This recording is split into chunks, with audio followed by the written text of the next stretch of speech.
नमस्कार दोस्तों, आप देख रहे हैं खबर किसान की यूट्यूब चैनल। मैं हूं आपका दोस्त संकेत शर्मा और आज हम आप पहुंचे हैं राजस्थान के ही जयपुर के निकट एक फार्म पे जिसका नाम है किनाया फार्म्स।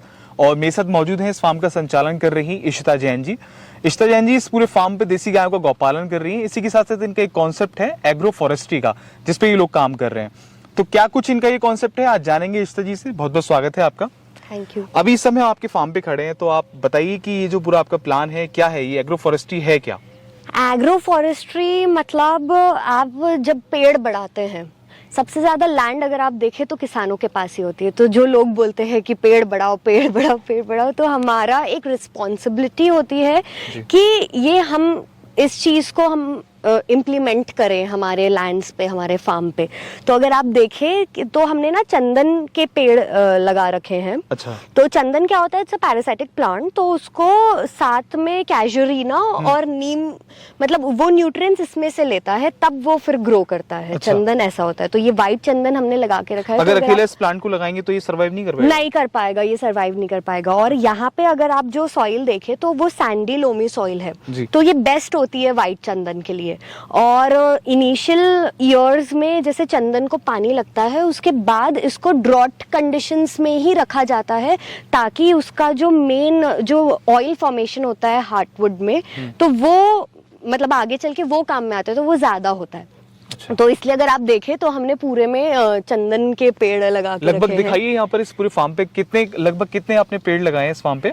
लगभग हमने 600 पेड़ लगाए हुए हैं चंदन के। अच्छा। हाँ, मैं ये देख रहा हूँ कि आपने ये जमीन का मतलब पूरा मल्टीलेयर फार्मिंग करके इंटीग्रेटेड चीज करी है। आपने यहाँ पे सब्जियां भी लगाई हैं? हमने यहाँ पे सब्जियां भी लगाई हुई है। अगर आप देखें तो यहाँ पे हमने चुकंदर, गाजर, बैंगन, कॉलीफ्लावर, ब्रोकली, सारी, अभी विंटर आ रहा है तो विंटर अच्छा। की सारी हमने वेजिटेबल्स भी लगा के रखी है। तो ये सारी हम ऑर्गेनिक फार्मिंग तो करते ही हैं। उसके साथ ये हमने फ्रूटिंग ट्रीज भी काफी लगा के रखे हैं। आप आम के, जामुन के, जितने भी फ्रूटिंग ट्रीज पॉसिबल है वो भी हमने लगा। लगभग ये चंदन का वृक्ष कितना मतलब अभी कितने दिन है इसकी, मतलब कितने दिन का हुआ है ये पौधा? ये 1 साल का है। 1 साल का। और जो आप ऑयल की बात कर रही हैं, ये कितने समय इसको लगता है बड़ा होने में, जब इसका ऑयल? ये around 12 to 15 years I would say लगते हैं। हाँ। लंबा समय है। जी, लंबा समय लगता है।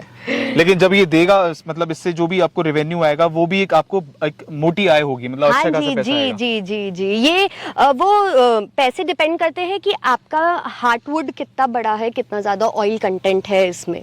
बहुत बार क्या होता है कि पेड़ बड़ा तो हो जाता है, बहुत साल तो हो जाते हैं, अब लोगों को पता नहीं होता है कि कब कट करना है। पहले ही कट कर देते, सही समय नहीं होता है और उनको ना बेनिफिट उतना मिल नहीं पाता है जितना मिलना चाहिए। तो इस पूरे कॉन्सेप्ट का मतलब यही है कि जमीन का अच्छी तरीके से यूटिलाइज किया जाए, मल्टीलेयर फार्मिंग करी जाए। Very important for the soil. Soil की हेल्थ के लिए बहुत जरूरी होता है इस तरीके से फार्मिंग करना, वरना सॉइल इतनी ज्यादा डिग्रेड और डिटोरिएट होते जा रही है। तो इट्स वेरी इंपॉर्टेंट कि हम सॉइल के बारे में कहीं ना कहीं देश के किसान भाई जैसे कि एक मोटी फसल करते हैं तो उनको मतलब उसमें घाटा हो जाता है या उसका सही पैसा नहीं मिलता। लेकिन जब हम इस तरीके की फसल करते हैं तो 12 महीने कुछ ना कुछ पैसा हमको मिलते रहता है। जी। तो ये भी इसका रीजन है, आप मानते, पॉजिटिव एक इसका एस्पेक्ट है। जी।